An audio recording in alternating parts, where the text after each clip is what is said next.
போட்டித் தேர்வு மாணவர்கள் அனைவருக்கும் வணக்கம். இந்திய அரசியலமைப்பு மற்றும் இந்திய விடுதலை போராட்டம் என்கிற 2 பாடங்களிலும் இடம்பெற்று போட்டித் தேர்வுகளில் குறிப்பாக டிஎன்பிசி தேர்வுகளில் preliminary exam and mains exam இரண்டிலுமேவும் வினாக்கள் வரக்கூடிய இந்திய அரசு சட்டம் 1935 வரலாறு மற்றும் அதனுடைய முக்கிய அம்சங்கள் குறித்து இந்த பதிவில் நாம் காண இருக்கிறோம். முதல்ல இந்திய அரசு சட்டம் 1935 இயற்றப்பட்டதன் பின்னணி என்ன, வரலாறு என்ன? அப்ப இந்த சட்டத்தினுடைய வரலாறு 1935ல ஆரம்பிக்கல, சரிங்களா? அப்ப இந்த சட்டத்தினுடைய வரலாறு என்பது பாருங்க 1919ல, அதாவது இந்திய அரசு சட்டம் 1919 துவங்குகிறது, சரிங்களா? கொஞ்சம் தெளிவா மட்டும் நோட் பண்ணிக்கிங்க. பாருங்க, first government of India act 1919, அதாவது மாண்டேகு சேம்ஸ்போர்ட் ரீஃபார்ம்ஸ் 1919, இந்த சட்டத்தின் பகுதி 5 பிரிவு 84A படி, சரிங்களா, இந்திய அரசு சட்டம் 1919 செயல்பாடுகளை ஆய்வு செய்வதற்காக இந்த சட்டம் நடைமுறைப்படுத்திய தேதியிலிருந்து 10 ஆண்டுகளுக்கு பிறகு ஒரு சட்ட ஆணையம் அமைக்கப்படும் என்று தெரிவிக்கப்பட்டிருந்தது, சரிங்களா? அப்ப இந்த விதிகள் படி 1919 ஆக்ட ஆய்வு செய்வதற்காக 1927 ஆண்டு சைமன் கமிஷன் இந்தியாவிற்கு அனுப்பப்பட்டது, சரிங்களா? இப்ப சைமன் கமிஷன் அப்பாயின்ட் பண்ணது 1927. சைமன் கமிஷன் இந்தியாவிற்கு வந்த தேதி பிப்ரவரி 3, 1928, சரிங்களா? அப்ப சைமன் கமிஷனுடைய நோக்கம் என்ன?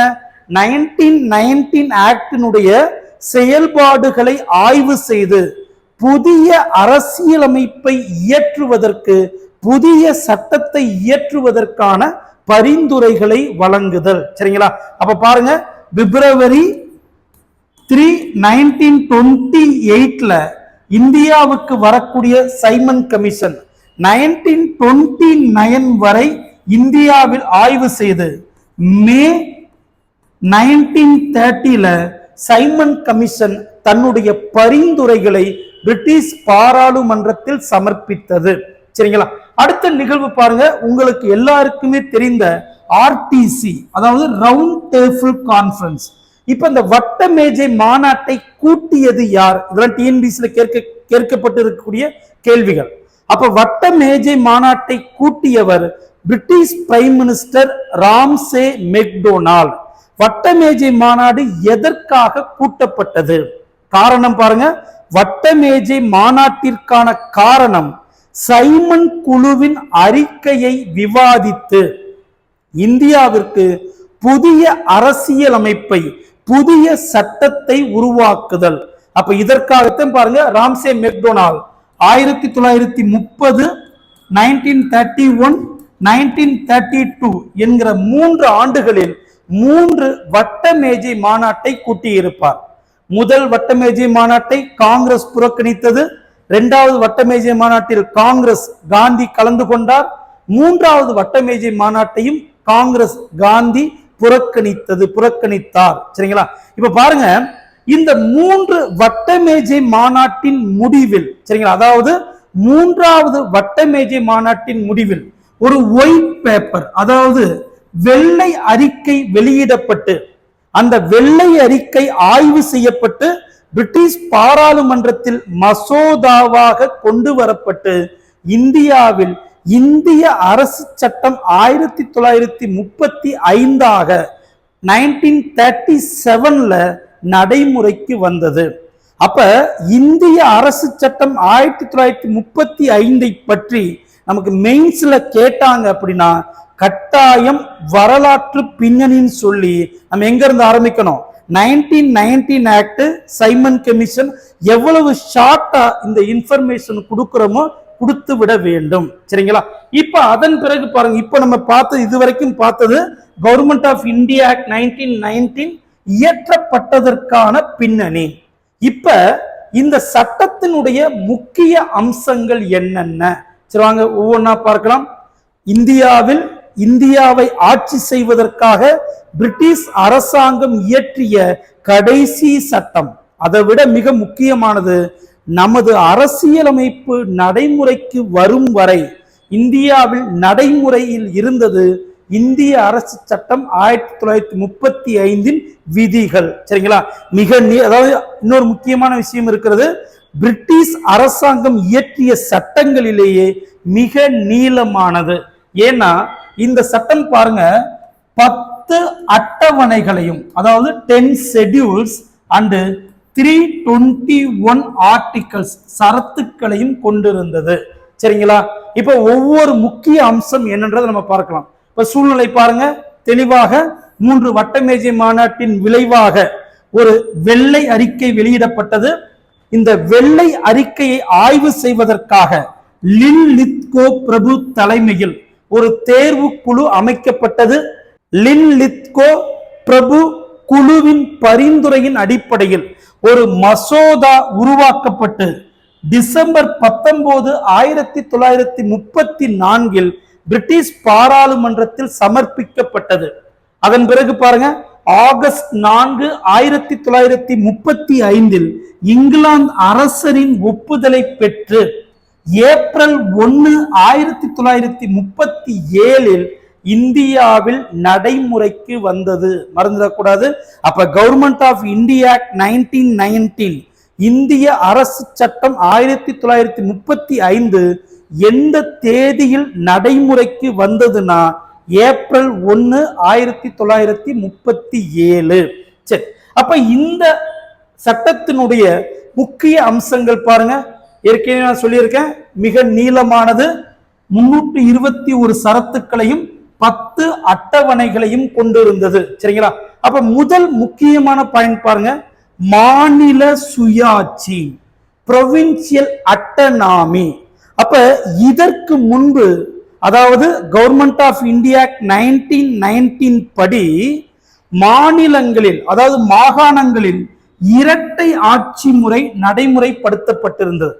அப்ப 1935 ஆக்ட் படி, அதாவது 1935 ஆக்ட் படி டயார்கி, இரட்டை ஆட்சி முறை ஒழிக்கப்பட்டு மாநிலங்களுக்கு சுயாட்சி வழங்கப்பட்டது, ப்ரொவின்சியல் அட்டனாமி கொடுக்கப்பட்டது. மேலும் பாருங்க, அப்ப இந்தியாவில் இருந்தது 11 மாகாணங்கள். 11 மாகாணங்களில் 6 மாநிலங்களில் மேலவை கீழவை என்கிற ஈரவை முறை நடைமுறைப்படுத்தப்பட்டது. சரிங்களா? அப்ப it introduced by bicameralism in 6 province out of 11. இப்ப இந்த 6 மாநிலம் என்பது பாருங்க, Bengal, Bombay, Madras, Assam, Bihar and United Province. இப்போ தற்போது உத்தரப்பிரதேசம் சொல்லக்கூடிய ஐக்கிய மாகாணம். இந்த 6 மாநிலங்களில் 1935 ஆக்ட் ஈரவை சட்டமன்றத்தை அறிமுகப்படுத்தி இருக்கும். மிக முக்கியமானது, மாநிலங்களுக்கு சுயாட்சி வழங்கப்பட்டது. இந்திய வரலாற்றில் மிக முக்கியமான நிகழ்வு. ஏன்னா இதன்படி இதற்காகத்தான் 1937 எலெக்ஷன் நடக்க போகுது. காங்கிரஸ் 8 மாநிலங்களில் ஆட்சி அமைக்க போகிறார்கள். முதல் உலக போரில் காரணம் காட்டி காங்கிரஸ் தனது அமைச்சரவையை ராஜினாமா செய்கிறது. முஸ்லீம் லீக் விடுதலை நாளாக, டே ஆஃப் டெலிவரன்ஸாக கொண்டாடியது. இதெல்லாம் நம்ம அடுத்தடுத்த பதிவுல இன்னொரு வீடியோல நம்ம பார்க்கலாம். சரிங்களா? இப்போதைக்கு இந்த ஆக்டை பத்தி மட்டும் நம்ம தெளிவா பார்ப்போம். அப்ப முதல் பாயிண்ட், மாகாணங்களுக்கு சுயாட்சி வழங்கப்பட்டது. அடுத்து பாருங்க, ஆல் இந்தியா ஃபெடரேஷன், அகில இந்திய கூட்டாட்சி. அப்ப இந்த சட்டத்தின்படி பாருங்க, இந்தியாவில் பிரிட்டிஷ் மாநிலங்கள் மாகாணங்களையும் சுதேசி அரசுகளையும் இணைத்து அகில இந்திய கூட்டாட்சி உருவாக்கப்பட்டது. இந்த முக்கியமானது கவனிக்க வேண்டியது, இந்த பிரின்ஸ்லி ஸ்டேட் சுதேசி அரசுகள் இந்த கூட்டாட்சியில் சேரலாம், சேராமலும் இருப்பதற்கு அனுமதி வழங்கப்பட்டது. சரிங்களா? எது எப்படியோ அகில இந்திய கூட்டாட்சியை வழங்கியது 1935 ஆக்ட், மறந்துட வேண்டாம். அடுத்து பாருங்க, மத்தியில் இரட்டை ஆட்சி முறை. Dyarchy at the centre. ஏற்கனவே பாருங்க 1919 ஆக்ட்ல மாநிலங்களில் நடைமுறைப்படுத்தப்பட்டிருந்த இரட்டை ஆட்சி முறை 35 ஆக்ட்ல மாநிலங்களில் ரத்து செய்யப்பட்டு அந்த இரட்டை ஆட்சி முறை மத்தியில் சென்டர்ல அறிமுகப்படுத்தப்பட்டது. அப்ப இரட்டை ஆட்சி முறை டயார்கினா என்ன? ஒண்ணு இல்ல, பவர்ஸ், அதிகாரங்கள் இரண்டு பிரிவுகளாக பிரிக்கப்படுகிறது. அதாவது transfer powers and reserved powers அப்படின்னு சொல்லிட்டு, அதாவது ஒதுக்கப்பட்ட துறைகள், மாற்றப்பட்ட துறைகள் அப்படின்னு சொல்லிட்டு அதிகாரங்களை, அதாவது மத்திய அரசிற்கு வழங்கப்பட்டிருந்த அதிகாரங்களை இரண்டு பிரிவுகளாக பிரிக்கிறார்கள். மறந்துடக்கூடாது, மத்தியில் டயார்கி இரட்டை ஆட்சி முறை. அடுத்து பாருங்க, சிறுபான்மையினருக்கு பாதுகாப்பு. இச்சட்டத்தின்படி பாருங்க, சிறுபான்மையினர் சமுதாயங்களுக்கு தேர்தலில் பாதுகாப்பும் ரிசர்வேஷன் இட ஒதுக்கீடும் வழங்க முடிவு செய்யப்பட்டது. அடுத்து பாருங்க, இங்கிலாந்து பாராளுமன்றத்தின் மேன்மை. இந்த 35 ஆக்டினுடைய மிக முக்கியமான பாயிண்ட் அப்படின்னு பாத்தீங்கன்னா, இந்த சட்டம் ரிஜிட் கான்ஸ்டிடியூஷன், நாட் பிளெக்சிபிள், நெகிழும் தன்மை அற்றது. சரிங்களா? ஒன்ஸ் நடைமுறைப்படுத்திட்டாங்கன்னா இச்சட்டத்தின் விதிகளை அப்படியேவும் பின்பற்ற வேண்டும், தேவைப்படும் போது மாற்ற முடியாது. கவனம் பாருங்க, இந்தியாவில் மத்திய சட்டமன்றமோ மாநில சட்டமன்றங்களோ இச்சட்டத்தை மாற்றவோ திருத்தம் கொண்டு வரவோ முடியாது. இந்த 1935 ஆக்ட மாற்ற வேண்டும் என்றால் இங்கிலாந்து பாராளுமன்றம் மட்டுமே மாற்ற முடியும், திருத்தம் செய்ய முடியும். சரி, அடுத்து பாருங்க, கூட்டாட்சி நீதிமன்றம். இந்த சட்டம் பாருங்க, இந்தியாவில் பெடரல் கோர்ட் என்கிற கூட்டாட்சி நீதிமன்றத்தை உருவாக்க அதிகாரம் வழங்கியது. அப்ப இந்த சட்டத்தின்படி 1937 ஆண்டு டெல்லியில் கூட்டாட்சி நீதிமன்றம் உருவாக்கப்பட்டது. அப்ப இந்த கூட்டாட்சி நீதிமன்றம் இறுதி மேல்முறையீட்டு நீதிமன்றமான கிடையாது. அப்ப ஃபைனல் அப்பீல் கோர்ட் அப்படின்றது லண்டன்ல இருக்கக்கூடிய பிரிவி கவுன்சில், மறந்துட வேண்டாம். அடுத்து பாருங்க, வாக்குரிமை விரிவுபடுத்தப்பட்டது. சரிங்களா? பாருங்க, the extension of franchise. ஒண்ணும் கிடையாது. பாருங்க, மக்களுடைய சொத்துரிமையின் அடிப்படையில், சரிங்களா, சொத்துரிமையின் அடிப்படையில் வாக்குரிமை நீட்டிக்கப்பட்டது. மொத்தம் பாருங்க, 10% மக்கள் வாக்களிக்கும் உரிமையை பெற்றார்கள். அப்ப 35 ஆக்ட் படி அனைவருக்கும் வாக்களிக்கும் உரிமை வழங்கப்படவில்லை. சொத்துரிமையின் அடிப்படையில் வாக்குரிமை வழங்கப்பட்டு 10% இந்தியர்கள் மட்டுமே வாக்களிக்கும் தகுதியை பெற்றார்கள். மேலும் பாருங்க, இந்த சட்டத்தின்படி மத்திய அரசில் மேலவை, அதாவது ராஜ்யசபாவுடைய உறுப்பினர்களின் எண்ணிக்கை 260, லோக்சபா கீழவையின் உறுப்பினர்களின் எண்ணிக்கை 375 நிர்ணயிக்கப்பட்டது. சரி, அடுத்து பாருங்க, மிக முக்கியமானது அதிகார பகிர்வு. இப்ப இந்த 35 ஆக்ட் தான் பாருங்க, மத்திய அரசிற்கும் மாநில அரசுக்கும் இடையே மிக தெளிவான அதிகார பகிர்வை நடைமுறைப்படுத்தியது. அதிகாரங்கள் 3 பட்டியல்களாக பிரிக்கப்பட்டது. அதாவது கூட்டாட்சி அதிகார பட்டியல், ஃபெடரல் பவர்ஸ் அல்லது சென்ட்ரல் லிஸ்ட்னு சொல்லலாம். கூட்டாட்சி அதிகார பட்டியல், மாநில அதிகார பட்டியல், 2 அரசுகளுக்கும், அதாவது மத்திய அரசிற்கும் மாநில அரசுக்கும் இடையே பொதுவான அதிகார பட்டியல். அப்ப பாருங்க, மத்திய அரசிற்கு 59 அதிகாரங்கள், மாநில அரசிற்கு 54 அதிகாரங்கள், பொது பட்டியலில் 36 அதிகாரங்கள் கொடுக்கப்பட்டிருந்தது. அதிகார பகிர்வு முதல் முறையாக இந்தியாவில் நடைமுறைப்படுத்தப்பட்டது. இப்ப பாருங்க, இந்த 3 அதிகாரங்களிலும் இடம் பெறாத ரெசிடரி பவர்ஸ், இதர அதிகாரங்கள், சரிங்களா, இதர அதிகாரங்கள் யாருக்கிட்ட கொடுத்திருந்தாங்க அப்படின்னா வைஸ்ராய். மறந்துடக்கூடாது. இப்ப 35 ஆக்ட் படி, ஏன்னா தற்போதைய அரசியல் அமைப்பின்படி, பிரசன்ட் கான்ஸ்டிடியூஷன் படி ரெசிடரி பவர் சென்ட்ரல் கவர்மெண்ட் கிட்ட இருக்கு. ஆனா 35 ஆக்ட் படி இந்த 3 பட்டியல்களிலும் வராத இதர அதிகாரங்கள் வைஸ்ராய் கிட்ட கொடுக்கப்பட்டு இருக்கிறது, மறந்துடக்கூடாது. Governor general or viceroy. சரி, அடுத்து பாருங்க, இந்தியன் கவுன்சில் ஒழிக்கப்பட்டது. Abolition of Indian council. பாருங்க, இப்ப இந்த இந்தியன் கவுன்சில் உருவாக்கப்பட்டது 1858ல. அதாவது secretary of state for India, இந்தியாவிற்கான வெளியுறவுத்துறை அமைச்சருக்காக, அவருக்கு நிர்வாகத்தில் உதவி செய்வதற்காக 15 உறுப்பினர்களை கொண்ட அட்வைசரி கவுன்சில், இந்தியா கவுன்சில் என்கிற பேர்ல லண்டன்ல உருவாக்கப்பட்டிருந்தது. அப்ப 1858ல உருவாக்கப்பட்ட இந்த கவுன்சில் 1935 ஆக்ட் படி ரத்து செய்யப்பட்டது. சரிங்களா? அப்ப இதற்கு மாற்றாக பாருங்க, செக்ரட்டரி ஆஃப் ஸ்டேட் 3 உறுப்பினர்களுக்கும் குறையாத, 6 உறுப்பினர்களுக்கும் அதிகம் இல்லாத ஒரு அட்வைசரி கவுன்சிலை உருவாக்கி கொள்வதற்கு அதிகாரம் வழங்கப்பட்டது, மறந்துடக்கூடாது. அதுக்கடுத்து பாருங்க, வகுப்பு வாரி பிரதிநிதித்துவம் விரிவுபடுத்தப்பட்டது. அப்ப இந்த 35 ஆக்ட் படி பாருங்க, ஏற்கனவே 1909 ஆக்ட் படி முஸ்லிம்களுக்கு, 1919 ஆக்ட் படி சீக்கியர்கள், ஆங்கிலோ இந்தியர்கள், இந்திய கிறிஸ்துவர்களுக்கு வழங்கப்பட்டிருந்த வகுப்பு வாரி பிரதிநிதித்துவ முறை இந்த 35 ஆக்ட்ல தாழ்த்தப்பட்ட மக்கள், அதாவது ஷெட்யூல் காஸ்ட், பிற்படுத்தப்பட்ட மக்கள், பெண்களுக்கு வழங்கப்பட்டது, மறந்துடக்கூடாது. அதுமே முஸ்லிம்களுக்கு பாருங்க 1/3 இடம் ஒதுக்கீடு செய்யப்பட்டது. அடுத்து பாருங்க, 35 ஆக்ட் படி பர்மா இந்தியாவிலிருந்து தனி நாடாக பிரிக்கப்பட்டது.